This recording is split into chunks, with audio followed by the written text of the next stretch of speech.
guys, it is a little breezy today, but today is college day 17 and our 30th vlog, so let's get it going.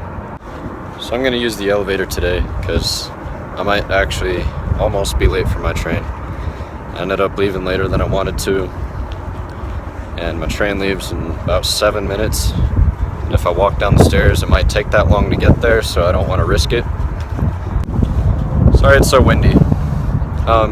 For yesterday's vlog, the upload was a little weird. Whenever I was exporting it, it didn't want to export. It kept saying error exporting. So I read online and it's like you gotta delete iMovie to get it to work. So I did that and I tried to export it again after I edited it again, and it still didn't work. So I exported it this morning by switching the song. For some reason it really didn't like the song. So I'm going to, actually it's already uploaded now. So that's the gist of what happened yesterday. I'm going to be getting on the light rail now, so I'll see you guys after school.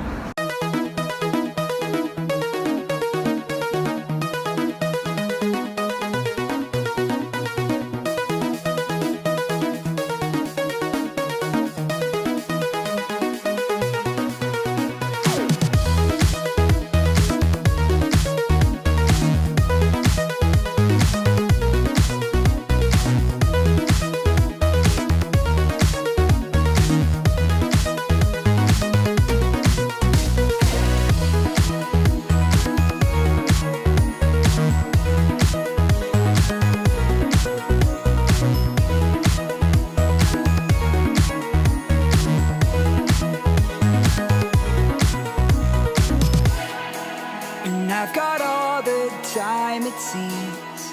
I'd rather see you in my dreams. And every chance to dance I'll take if I can't see you again.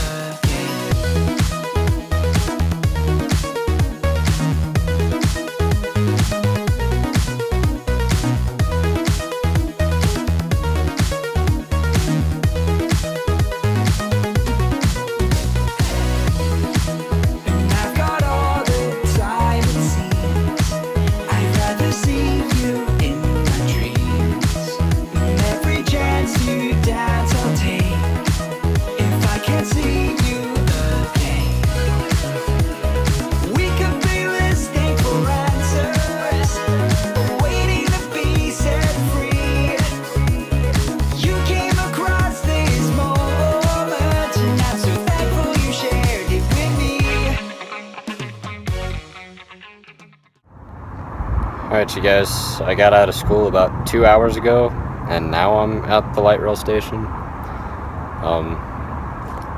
The train that was in the elevator segment of this video, that was actually my train, so I'm glad I took the elevator this morning. But the reason it's taken me 2 hours to get here is because the scheduling went all out of whack, and the schedule was wrong, and the trains weren't coming.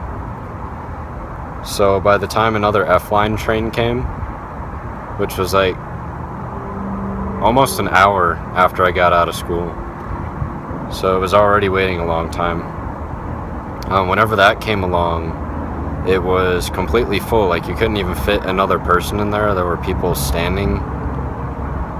Like it just looked really claustrophobic. So I tried to get on that one. I couldn't because I couldn't fit, and I'm pretty lean, and even I couldn't have fit on that train. So I was pretty mad. So I had to wait another 30 minutes or so, and then another train came, and I was determined to get on this one. This one was just as full though, but I got on it, and now I'm here. So pretty good day up until then. My mood's kind of easing off now. Usually I'm a patient person, but whenever it takes that long for a train to come and then you can't get on it, it's just really devastating. But I think I'm good now. So first class, that was physical geography. We learned about wind in that class. More that it was a video instead. So we watched a video and it was about wind. but the video series specifically is called How the Earth Has Changed History, and human history specifically. Like all the wind that blows around the earth, that's had an influence on our human history.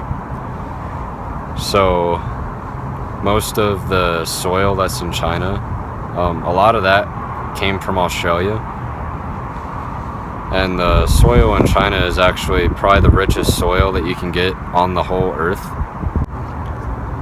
So it was basically a recap on what we've been learning in class, about jet streams and stuff, and how for Christopher Columbus,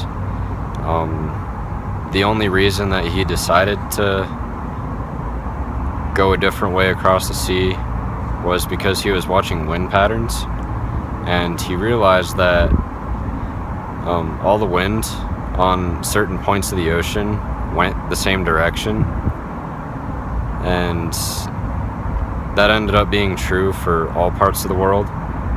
So there's either 3 or 4 main different wind patterns, but there's trade winds and there's northern or westerly winds. So with those, they actually made a triangular trade route. So one that went from the Americas to Africa, or Europe, then Africa, and then back to the Americas. All of that was based on the wind pattern. So from the Americas there was a northern trade route, and then there was the westerly winds that went back down, and then you could take the same wind pattern all the way back to America, and that's how the wind worked for those trades. So my next class, that was integrated math. We had another math professor and 4 student teachers in there. So we actually got taught a lesson from the student teachers, but it was relatively the same as what we've been learning, which made it pretty fun. So it was another thing where I had to look for patterns. In this one we had a worksheet where this kid has baseball cards, and we don't know how many he has, but he's trying to get them in a pile and not have any remaining left over. So it was like he'd have 2 piles of 7, but he'd have 1 remaining left over, and then 3 was still 1 remaining, 4 was still 1 remaining, and eventually he got to 7, and then there were no cards left, so we had to figure out how many cards were in those piles, and that was pretty interesting to figure out. So we found out that it could go into 49, and that was pretty easy to figure out because we immediately just thought of 7 squared because there were 7 piles.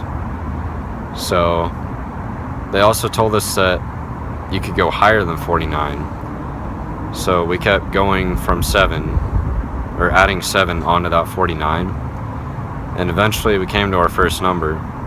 And after we found another number, because these numbers had to have, or be able to divide from 2, 3, and 4 and still have a remainder of 1, but be able to divide by 7 and come out clean. So after we had gone through 3 or 4 numbers where we found that you could do that, we saw a pattern, and if you took straight from 49 and added 84 each time, you found that that could also be your baseball card number.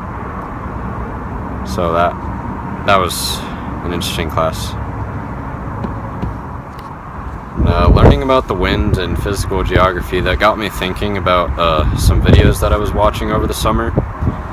I don't know if you guys heard about this, but there's a satellite called Cassini, that NASA sent up to Saturn in 1997. I remember that they had its final voyage sometime here in September, and it ended up being where it had its last mission just a few days ago, where they would steer the course of the satellite to where it was crashing into the atmosphere, and it just burned up in the atmosphere. But it's actually found made a lot of scientific breakthroughs while researching with Saturn. So I wish I had kept up with that and actually got to see the live footage of it going down. But yeah, Saturn's actually a really interesting planet. I guess I'll leave links in the description for you to check out more on that. But yeah, that whole 20-year mission, that was a lot of information learned from that. So if you want to check it out, then you can. So not a whole lot of clouds today. We got the mountains back here. There's the sun. So I think I'm gonna go ahead and go home now,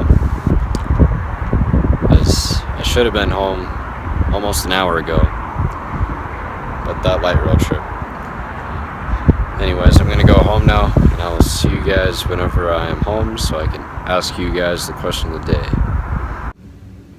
Alright, you guys, we are home now, and I think my question of the day today is gonna be another fun one, because I really can't think of anything to relate for today.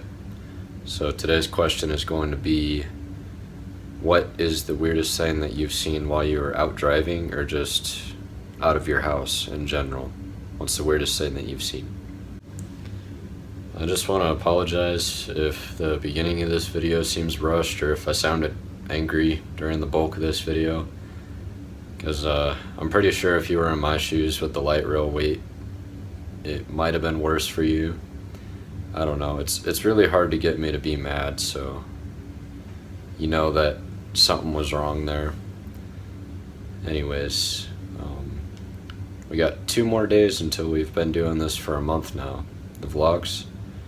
I'm still doing the push-up challenge. I've started a 100 sit-up challenge alongside of it too, so getting sore everywhere. My arms aren't as sore as they used to be whenever I did push-ups, but sit-ups, I do feel that. Not exactly the same soreness yet, because I started it yesterday. But I think I'll go ahead and end the video here. I'll see you guys tomorrow for college day 17, 18. Alright, take 2. Alright, tomorrow is college day 18. Not 17. Today was 17, so I will see you guys tomorrow for college day 18. And vlog number 31. So until then, I will see you guys later.